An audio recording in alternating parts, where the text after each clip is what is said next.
I am a cancer patient. However, for most of my time on Earth, I have not been. And during my teenage years, I really perfected the art of writing a few chapters of a new book and never looking at it or breathing on it ever again. As a teenager in 2016, even amidst all of the puff bar craze, I managed to be pretentious enough about not liking popular things that I completely skirted a nicotine habit. Why would I vape when I could get dopamine from starting new books and never finishing them? But apparently that didn't matter anyways, because I got my cancer the good old-fashioned way, by being born. So you can imagine my surprise a few weeks ago when I was taking a trip down Wattpad memory lane, just perusing my assortment of angsty, unfinished fanfiction. And all of a sudden, I discovered one about a girl who gets diagnosed with, and you'll never believe it, cancer. That's the thing that I have. And of course, that was secondary to the main plot of this girl who lived in this universe where soulmates were predestined and everyone had built-in clocks in their wrist counting down the time that they would meet the love of their life, which I later discovered was actually the plot of another movie that already existed, but they copied me. That doesn't matter, because I wrote like 3 whole chapters, and the entirety of the first one begins with this young girl in the hospital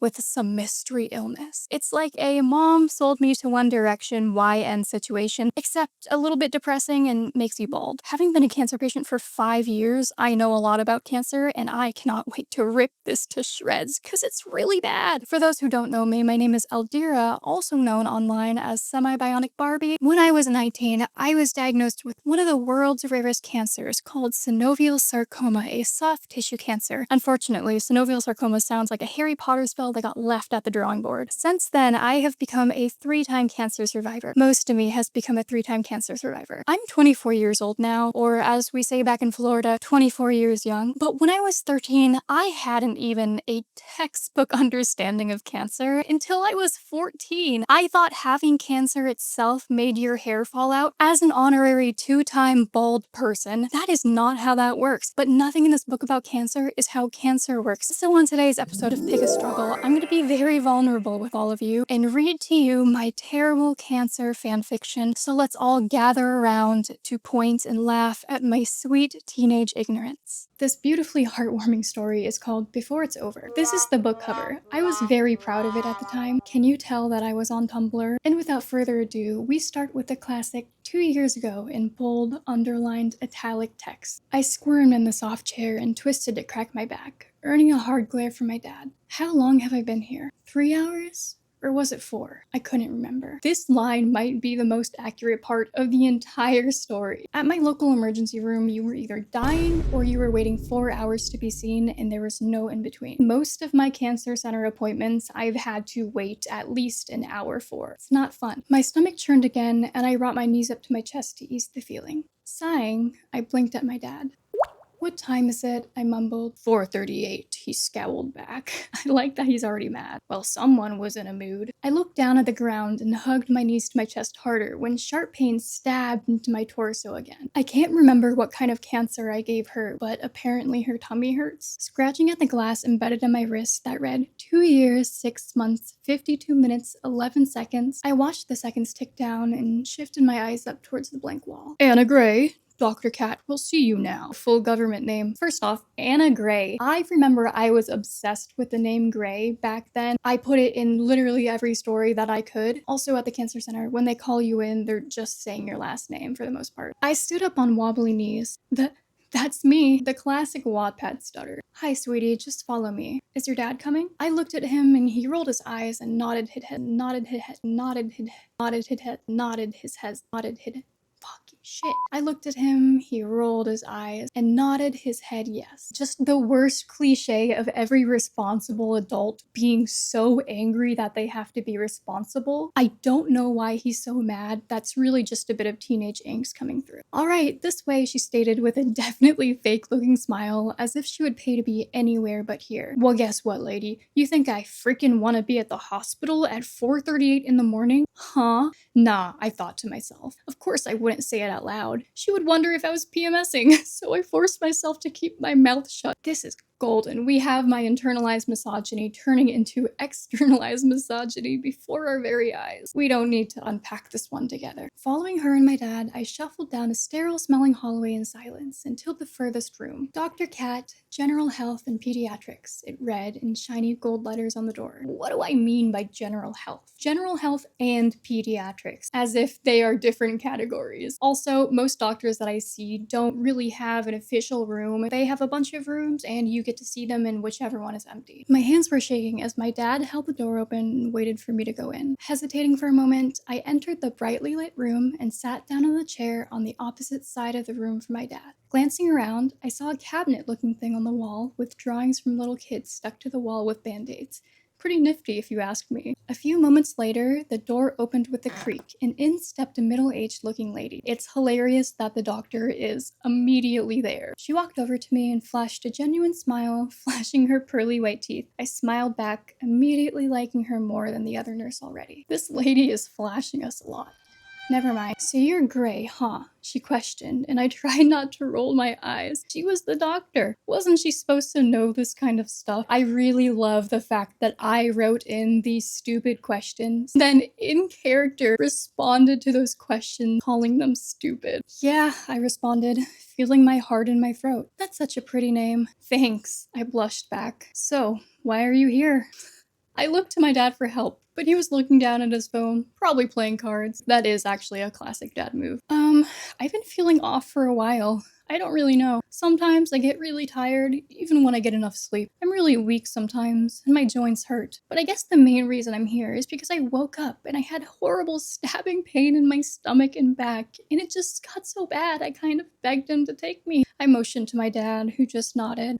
The doctor asked her why she's here, and she goes, I don't know. I'm a little bit itchy from this bug bite that I got. I get bored in school sometimes. Also, I'm bleeding out of all of my orifices. Get to the point, girl. Dr. Cat, who had just been staring at me intently this whole time, was now chewing on her lower lip, squinting as if she was thinking. Finally, she looked up. I only have a general idea of what it could be, but I'm gonna have to run a BTA to be sure, she stated simply, smiling at me again, but this time it looked sort of weird. Sympathetic almost.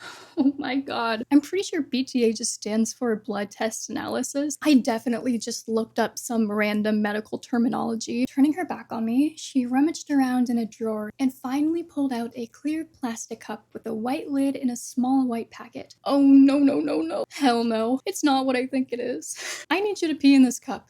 Use this to wipe first. The bathroom's right outside the door, on the left. Dr. Cat handed me the cup and wipe and ushered me out the door. This is so embarrassing, I thought. My dad's still in the damn room. Why couldn't he have said no? Walking into the bathroom, I went to business, although it was as awkward as possible. Washing my hands, I grabbed my stupid cup of pee and went right back into the room, avoiding eye contact with my dad and setting the cup down on the counter. I do really appreciate that I kind of encapsulated the entire awkward teenage experience doing this pretty normal thing, but everything just kind of this fucking fly. I'm gonna explode you with my mind. Dr. Cat picked it up by the top and handed it to a lady outside of the door who left with it to go do who knows what. Happy that it was over, I sat back down and looked over at my dad, who was slumped over to the side, snoring softly. It wasn't soon after that she walked back into the room. That was fun, wasn't it? She asked, parentheses, sarcastically, I hope. Dude, this is the most unprofessional doctor ever. My favorite thing to do, I accidentally snapped back, and she replied by grinning widely. There's only 2 more things to do,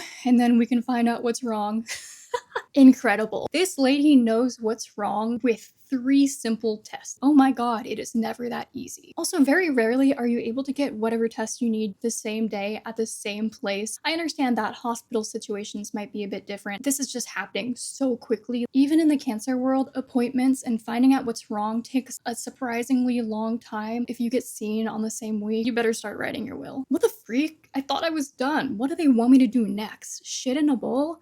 I wouldn't doubt it. Girl, relax, you know nothing. Oh, okay, I just said, not speaking my mind and possibly giving her more ideas. Don't worry, they're only blood and saliva tests. Which one would you like first? I have never gotten a saliva test done. I don't even know what they would be testing for. My mouth dried at the question. I hated shots. I hated needles. I hated any foreign object entering my body. But I wanted to get it over with, so I took a deep breath to stabilize my breathing and said what I would probably regret in a few minutes. Needle for First, please, I blurted out before I could change my mind. Whatever works for you, honey. I hate needles. I hated needles. I still do. I pass out anytime I have to get my blood drawn. Ironically enough, getting a cancer diagnosis and having to go through chemo and the whole 9 yards actually partly helped me get over my phobia of needles. I don't have a full panic attack like I used to. She said simply and picked up a small machine and needle with a tube connected to a small test tube looking container. Wiping the veiny part of my arm down with an alcohol pad, she picked up the needle and looked at me. I just nodded in response, clenching the bottom of the chair in my hand.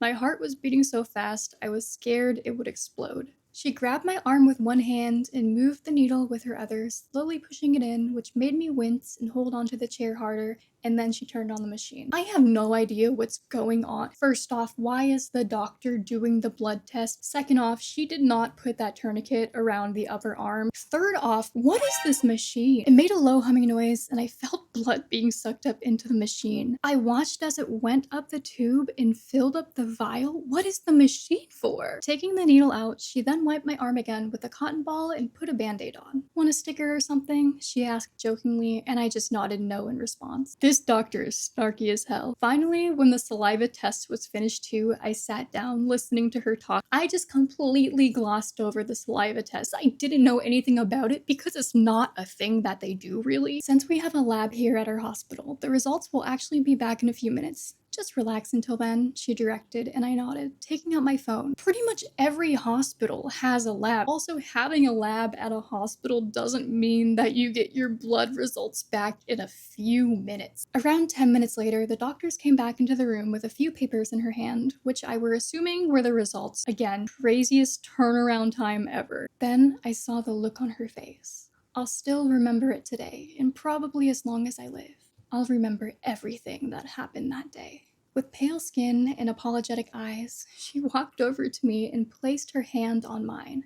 By this time, I was really worried. What did I have that was so bad that I earned this doctor's sympathy? Gray, I'm just letting you know, whatever happens, we will be there to help you through it and treat you up as best as we can. We will do as much as we can. By this time, I was so scared. What's wrong? What is it that I have? I demanded. What the hell is this lady talking about? Why can't you just tell me what's wrong already? Gray, I'm sorry to say, but you have stage 3 leukemia. Oh my god. I have no words for this. Actually, I have plenty of words. This is a medical miracle. A blood, saliva, and urine test confirmed that she had leukemia in several minutes. Several minutes. Not only that she has leukemia, that they know what stage it is. You can see unhealthy, elevated levels of things in your blood, but that's not going to tell you for sure that you have leukemia. You don't just get a piece of paper that says, hey, you have this thing and this is what stage it is. It took me over a month of active medical procedures to find out that I had cancer. I had to get an MRI, 2 doctor's appointments for them to tell me that they found a big lump on my MRI, and then I had to go to a cancer center. I had to get a bunch of blood work done. I had to meet with a specialist, and they said, we don't think this is a tumor. We're gonna give you surgery on it to take it out because it's causing you pain. I said, thank God, take it out. Next week, I got it taken out. A week later, I get a call saying, hey, are you sitting down right now? Yes? Good.